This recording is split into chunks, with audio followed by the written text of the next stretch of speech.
This is one of the worst football games ever created. Regardless of the platform, World Cup USA 94 is simply an awful game. It feels like a half-hearted attempt to copy off of some of the classic football games such as Sensible Soccer and Kickoff, and it came out on basically every single platform that you can imagine.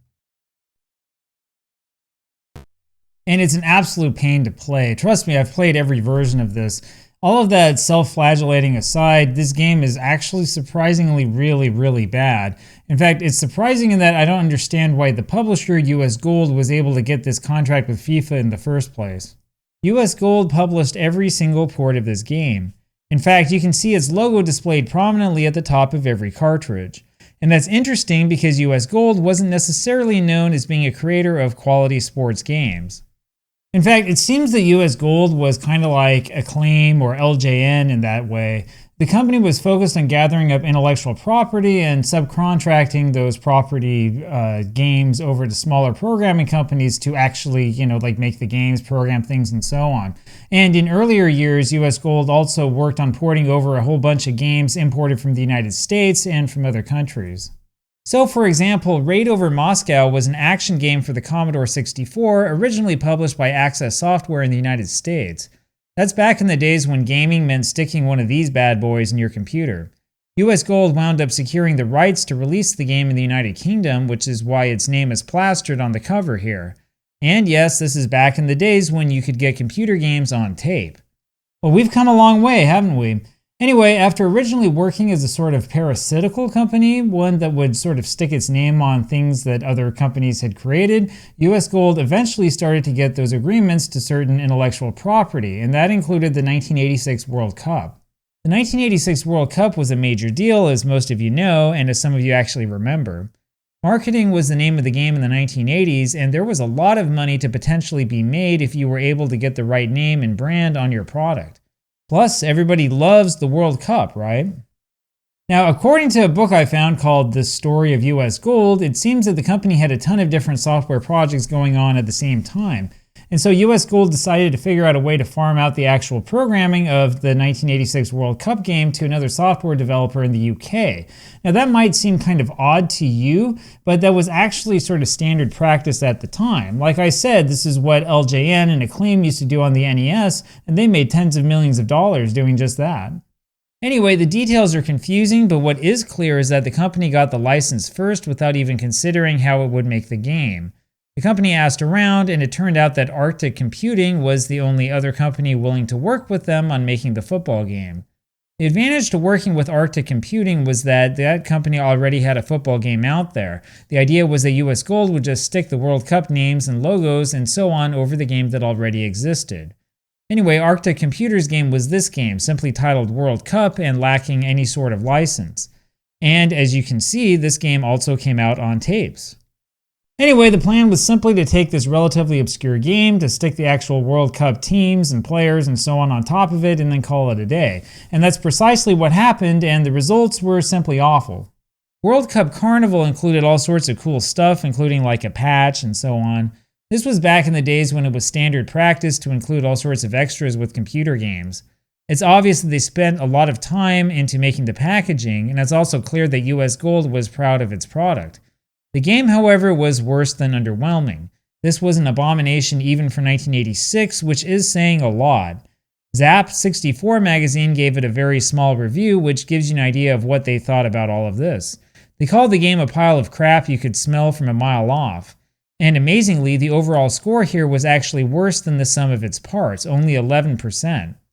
Anyway, that game was an utter failure. You would think that that would dissuade US Gold from getting back into sports games, right? Nope, the company's next game, which came out the same month, was a golf game, and then they were back in the football world again before too long.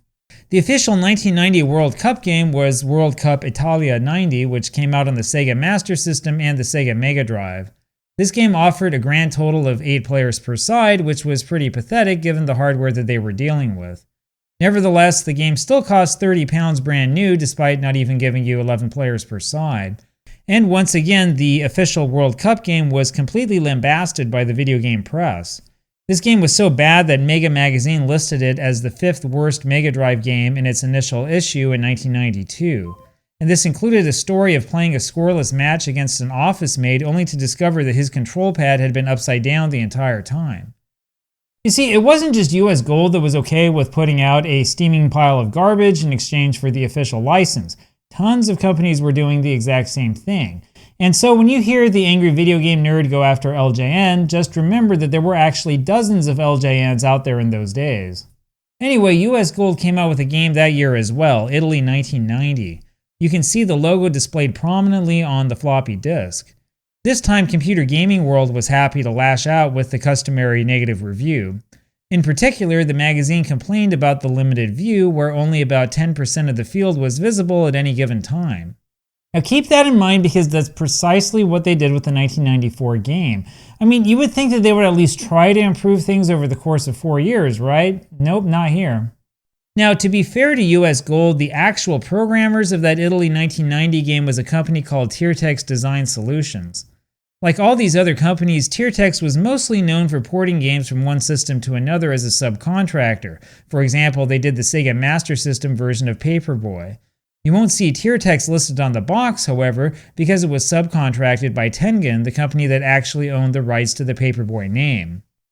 But the thing is that in the end, the developer really bears a lot of responsibility for creating and marketing an unplayable mess, especially when it comes to World Cup USA 94.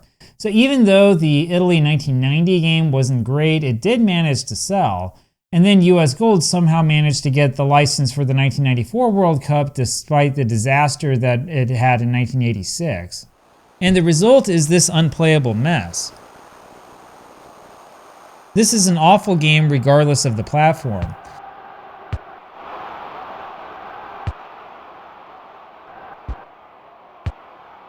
Now the first problem in every single version of this game is this menu system. There are no words anywhere, and I honestly don't understand why. It's true that you can play the game in multiple languages, but regardless of the language, you'll be utterly confused as to what each of these menus do. To decode all of this, you really need to have the manual with you. And I really mean that. The game won't give you even the slightest clue as to what any of these options actually do.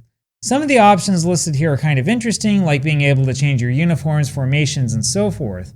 But the complex and unintuitive menu system just doesn't make it any fun. So normally I would jump in and start messing around with this stuff, but the problem is that for this game, the in-game experience is just simply horrible. And I mean, it's not the sort of game that you really want to spend a whole bunch of time with. Now the interesting part is that every single port is horrible, and it's horrible in its own unique way. The Mega Drive version plays incredibly quickly, for example. The game is also constantly interrupted by incessant foul calls, and it's basically impossible to stop the other team from scoring. In fact, when they do score, you don't even know that a goal has been scored until you see this kickoff again. So there's no celebration, there's no special screen, there's no special sound, there's nothing. And this isn't just a Mega Drive problem, it's a problem in every single version of this game. The Super NES version is just as frustrating, though at least the players are slightly zoomed out, but the game still goes by way too fast. And it's still impossible to play defense.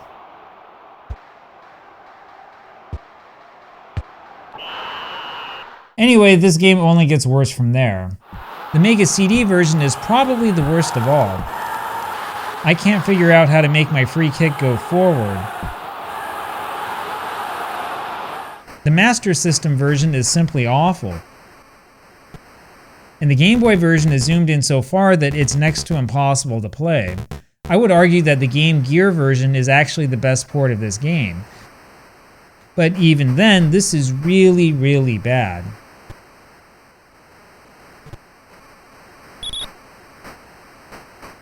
Now, it's kind of obvious what Tiertex was going for here, right? They were going for a bit of that Sensible Soccer feel. It's just that they got everything wrong.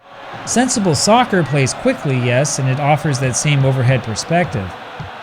But at least you can see around you in Sensible Soccer. In this game, things are zoomed in way too far. Half the time you can't see any of your other players, and there's no radar system to help you. and so it feels like you're not really even playing the game. Now, the thing that surprises me the most about this mess of a game is that FIFA was perfectly fine with the license going to this company that had already failed once. And I say that because there were already actually a lot of really good football games out at that time. Now, you might remember me talking earlier about Mega Man Soccer. That game has major flaws, but it's better than this US Gold game.